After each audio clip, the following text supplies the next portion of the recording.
दोस्तों, सरकार की जिद ने एक बार फिर देश की जनता को मुश्किल में डाल दिया है। इस बार कोई नोटबंदी नहीं है, इस बार कोई जीएसटी की प्रॉब्लम नहीं है, इस बार कोई एनआरसी की बात नहीं हो रही है। इस बार एक नई बात हो रही है, वो बात जो तंग करने वाली है, पुरानी कहानियों को याद दिलाने वाली है, और ये है एथेनॉल की। सरकार ने एक कदम उठाया, 1 अप्रैल 2026 से 20% एथेनॉल को कंपलसरी कर दिया पेट्रोल में मिलाने के लिए। देखा जाए तो ये कदम बुरा नहीं, ये स्टेप हमारे जो भारी भरकम अरबों डॉलर का बिल बनता है आपका क्रूड ऑयल आयात करने में, उस हिसाब से काफ़ी अच्छा माना जा सकता है। अगर आप इसे कागज़ों में देखें तो लगता है काफ़ी अच्छा काम है, लेकिन अगर आप इसे ग्राउंड पर देखें तो लगता है जैसे सरकार ने एक बार फिर भारत की जनता को ठग लिया है। मैं ठगना इसलिए कहूँगा कि सरकार के पास कोई खास प्लान नहीं है, कोई स्ट्रेटेजी नहीं है। इस बीच एक स्टडी मेरे हाथ में लगी है, ये बड़ी रोचक स्टडी है। दरअसल हुआ ये कि एक अमेरिका की सरकारी लैब है NREL, ये क्या करती है कि ये बायोफ्यूल पर स्टडी करती है, और इसकी एक स्टडी थी 2021 की। इस स्टडी की खासियत ये थी कि ये स्टडी दुनिया भर के 9 देशों पर की गई, और उन 9 देशों में भारत भी शामिल है। मेरी बात को नोट करिएगा, उन देशों में भारत भी शामिल है। स्टडी का आधार ये था कि अलग अलग एथेनॉल की कैपेसिटी यानी E10, E5, E15 और E20 का गाड़ियों पर क्या असर होता है, और क्या ये देश इन गाड़ियों के लिए तैयार हैं। जो कहानी निकल कर आई वो भी बड़ी हैरान करने वाली थी। पता पड़ा कि 2021 में करीब 2.5 करोड़ कारें भारत में पंजीकृत थी, और इसमें अधिकतर कारें E10 की कैपेसिटी वाली थी।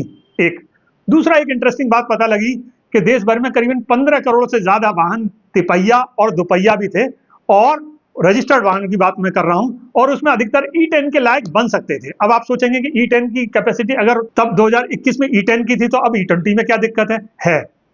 अगर इस रिपोर्ट को अगर आप ध्यान से देखें तो समझ में आएगा कि क्या दिक्कत है। असल में होता यह है कि E10 तक, जो स्टडी कहती है कि E10 तक ज्यादा असर नहीं आता, यानी कि अगर E0 यानी कि पेट्रोल में मिलावट है ही नहीं, और E10 तक अगर कोई मिलावट की जाती है एथेनॉल की, तो गाड़ियों पर इतना असर नहीं आता कि वो खराब होने लगे। लेकिन यही रिपोर्ट ये बताती है कि E15 जैसे ही आप इसे E20 पर लेकर आते हैं, एकदम बवाल मचना शुरू हो जाता है।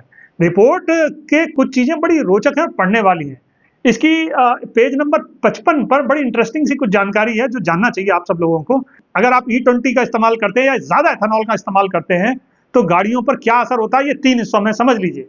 गाड़ियों को आप, जो गाड़ियां मिलकर बनती हैं उसके जो मेन पार्ट होते हैं वो होता है प्लास्टिक, रबर और मेटल। और ये रिपोर्ट बताती है कि इन तीनों पर ही अगर आप ज्यादा एथेनॉल का इस्तेमाल करते हैं, या गाड़ी को उस तरह से तैयार नहीं होती वो ज्यादा एथेनॉल के लिए, तो उस पर असर होता है। मसलन जैसे अगर गाड़ी के अंदर रबर है तो रबर मतलब पाइप, और बाकी चीजों में जैसे सील के अंदर रबर इस्तेमाल किया जाता है, सील रबर की सील होती है, इसी तरह से पाइप होते हैं। ये क्या करते हैं कि जो सील होती है वो या तो सिकुड़ जाती है या वो फैल जाती है।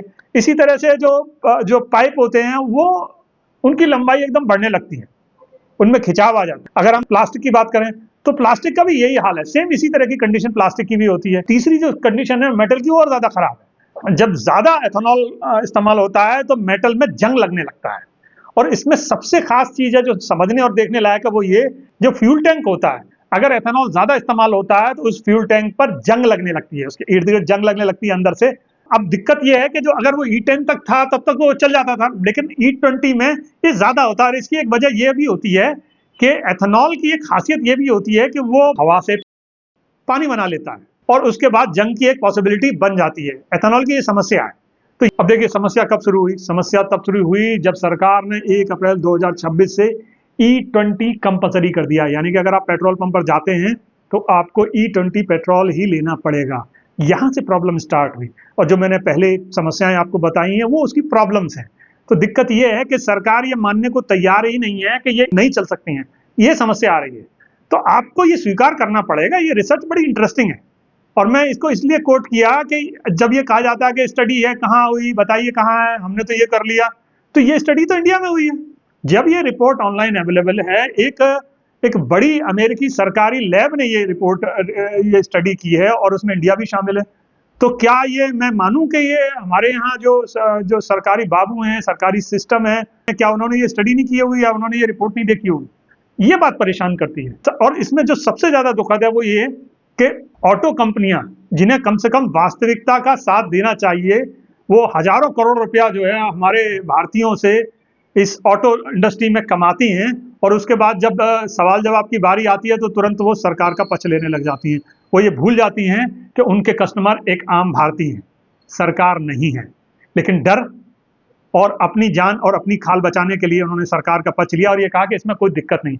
अगर दिक्कत नहीं है तो ये वीडियो क्यों वायरल हो रहे हैं? ये क्यों दिखाई दे रहा है कि इंजन खराब है, कहीं कोई प्लास्टिक सिकुड़ गई है, कहीं कुछ हो गया है, लोग सड़कों पर हैं? हम सबको खारिज क्यों कर रहे हैं? मेरा सवाल ये है कि हम बार बार सबको खारिज क्यों कर रहे हैं? हम इस बात को स्वीकारते क्यों नहीं है कि इसमें कोई प्रॉब्लम है और उसे ठीक करने की जरूरत है? बेहतर होता कि सरकार ये कहती कि ठीक है, अभी हम होल्ड कर रहे हैं, या फिर हम वैकल्पिक E10 भी देंगे, आप E10 लीजिए और E20 भी लीजिए। मेरे ख्याल से ये अच्छा डिसीजन होता, और सबने, सारे एक्सपर्ट ने इस बात को कहा है कि ऐसा करना चाहिए था, लेकिन सरकार मुकर गई। सरकार ने ऐसा कुछ नहीं किया। ये जिद किस लिए है? आप देखिए, 2014 के बाद से इस सरकार की समस्या ये है कि स्वीकार करने की इसे आदत नहीं है। अगर कोई फैसला लिया है तो उससे चाहे जितनी समस्याएं हो, सरकार बैकआउट नहीं करती। मैं ये कहता हूं कि जनहित में कई बार फैसले वापस लेने पड़ते हैं, कई बार एडजस्टमेंट करने पड़ते हैं। E20 बुरा नहीं है, मैं इसे अंडरलाइन कर रहा हूं। हर देश ये चाहता है, क्रूड ऑयल खरीदता है, उससे जो खर्च आता है वो कम हो। ये अच्छी बात है, भारत भी क्यों नहीं चाहेगा, और हम सब ये चाहेंगे। लेकिन वो भारत के लोगों की गाड़ियों की कीमत पर नहीं होना चाहिए, ये सवाल है। क्या इस सवाल का जवाब मोदी जी देंगे? क्या इस सवाल का जवाब गडकरी जी देंगे? क्या किसी के पास इस सवाल का जवाब है? आप कैसे ऐसे लाखों करोड़ों लोगों के साथ अन्याय कर सकते हैं और क्यों उन्हें भंवर में डाल सकते हैं? ये मेरा सवाल है। नमस्कार दोस्तों, मैं अफसर अहमद।